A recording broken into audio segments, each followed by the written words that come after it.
Mayroon akong 4 na kamatis na aking gagayatin para sa aking sarsyadong alumahan.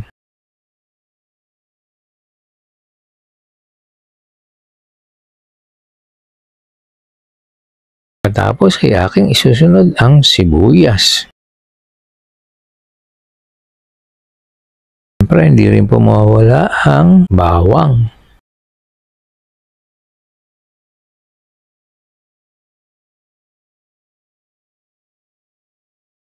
Pagkatapos ay magbati ng 2 pirasong itlog, lagyan ng seasoning at paminta para magkaroon po siya ng lasa. Igisa na po natin ang bawang at ang sibuyas.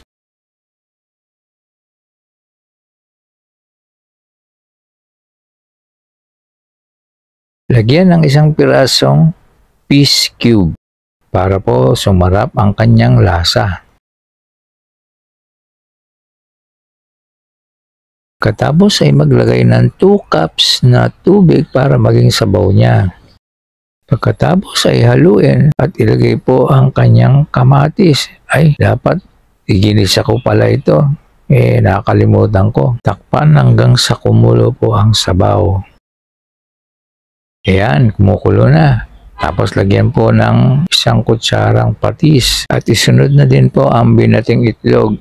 Haluin mabuti para magsama-sama siya. At huwag pong mabuo.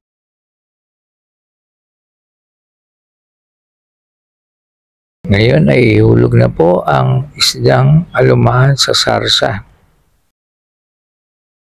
Takpan at pakulan po ng mga 2 minuto. Karaan ng 2 minuto ay buksan at tingnan ang kanyang texture. Baliktarin ang mga isda para maluto naman yung kabila. Nakakatakam naman tingnan, sarap kumain. Ito na po ang final product ng aking sarsyadong alumahan. Masarap po ito. At sana naman po huwag kayong makalimot na mag-subscribe, mag-like at i-hit nyo na din po ang notification bell para updated po kayo sa lahat ng video na aking i-upload. See you soon. Bye!